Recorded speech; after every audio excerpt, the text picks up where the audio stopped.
expect to be getting invited to Champions, so just to be here is just an honour. Thank you. And maybe this time you do have a chance of winning. Anything can happen on this show, so good luck. When Courtney Hadwin stepped onto the America's Got Talent stage in 2018, few expected what would happen next. A painfully shy 14-year-old in a floral blouse, her voice barely above a whisper during the judges' introductions. Viewers thought they were about to witness another nervous teen melt under the pressure. But then, like a lightning bolt out of nowhere, she unleashed a roaring, raspy version of Hard to Handle by Otis Redding that stunned the entire room into disbelief. The audience exploded. Simon Cowell's jaw visibly dropped. How could this voice, this stage presence, come from someone so timid offstage? It was the ultimate transformation, like watching Clark Kent turn into Superman right before our eyes. Within hours, her audition went viral. Millions of views flooded in, and she was quickly dubbed the second coming of Janis Joplin. Headlines called her a prodigy, a phenomenon, a force of nature. But amid the standing ovations and headlines, a more complicated story was brewing. One that the cameras didn't catch.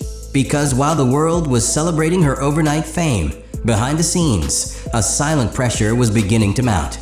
The kind of pressure that number 14-year-old is ever truly ready for. And as we would later learn, the fame that looked like a dream was hiding a much darker cost. Courtney Hadwin had barely blinked before the world had decided who she was supposed to be. One moment, she was a quiet student from Hartlepool, England, and the next, an international rock icon in the making. But the internet doesn't wait for anyone to grow up. Social media crowned her the future of rock overnight, and the pressure to live up to that title came like a tidal wave. Millions demanded more performances, more interviews, more of the Courtney they saw on stage, but very few wanted to know who she really was offstage. In interviews, her natural shyness came off as awkwardness. Her hesitations were misread as arrogance. Comment sections turned brutal. Some mocked her possessed dancing style.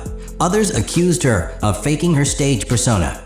Pick a personality, one viral tweet sneered. The same fans who celebrated her transformation began to tear her apart for not being able to maintain it 24/7.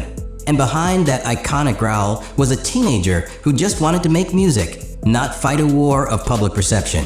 Her anxiety deepened. Even as the views climbed, so did the online bullying. She was no longer the girl who shocked the world. She was the target of it. But just when it seemed like the fame was consuming her whole, Courtney made a decision that changed the trajectory of her career and raised new questions about who was really in control.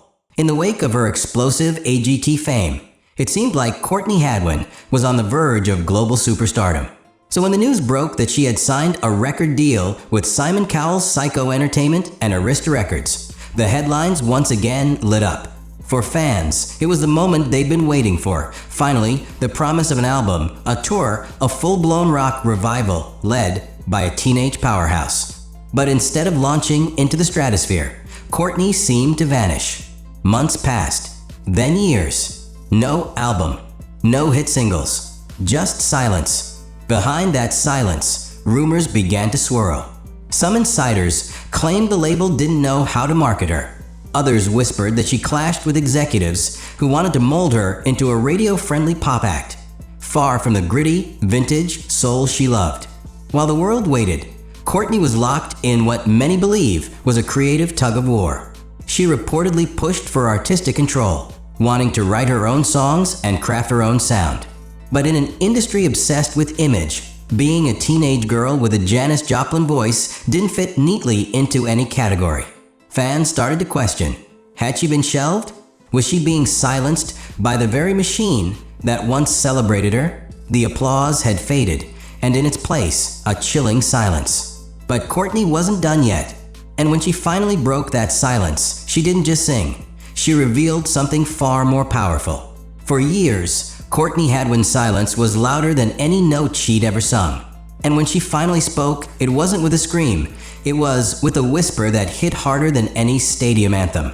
In a series of candid interviews and rare social media posts, Courtney began peeling back the curtain on her post-AGT life.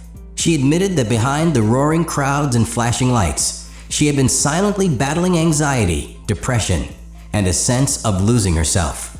The Courtney on stage? That wasn't always the real her. "I felt like a puppet," she hinted in one interview. An entertainer trapped in a role she never fully agreed to play. Fans who once thought she disappeared out of laziness were now heartbroken to learn she was barely holding herself together. The fame, the contracts, the expectations, none of it had prepared her for the emotional toll.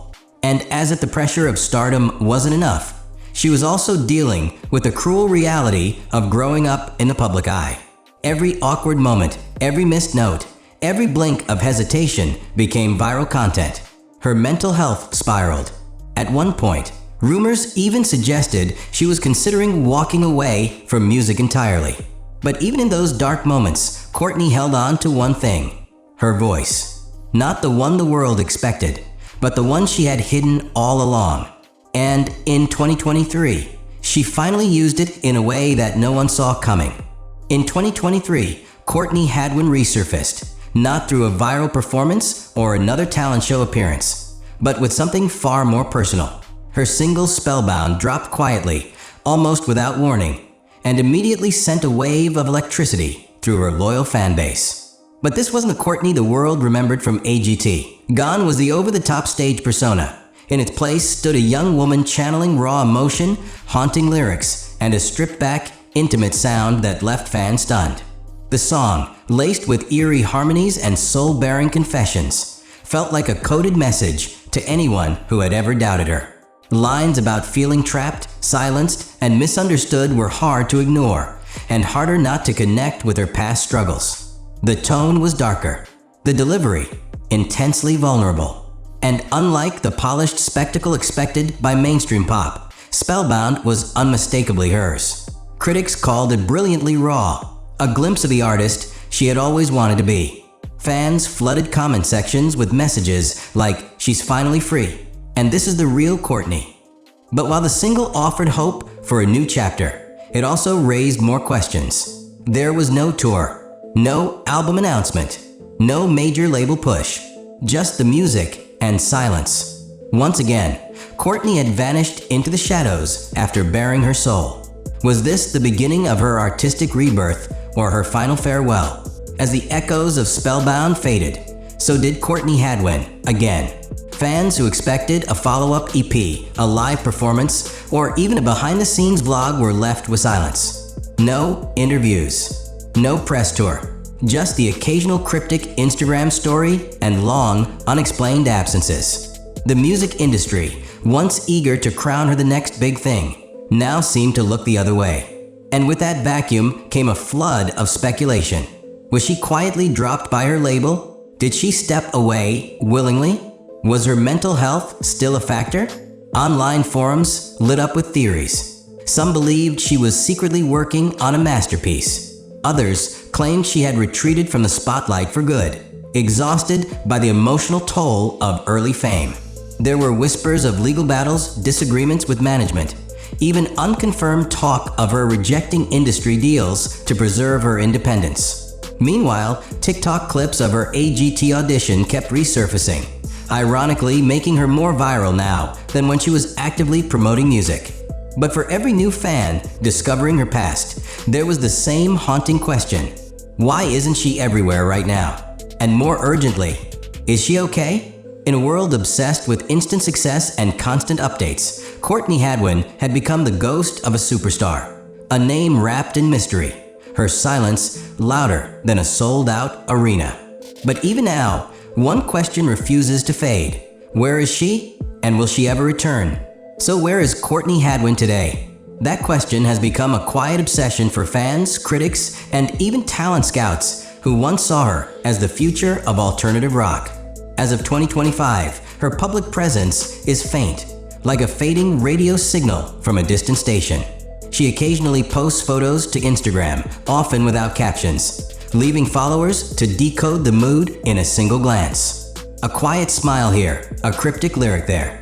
But there's no official word on a second single, no confirmation of a debut album, and no tour dates on the horizon.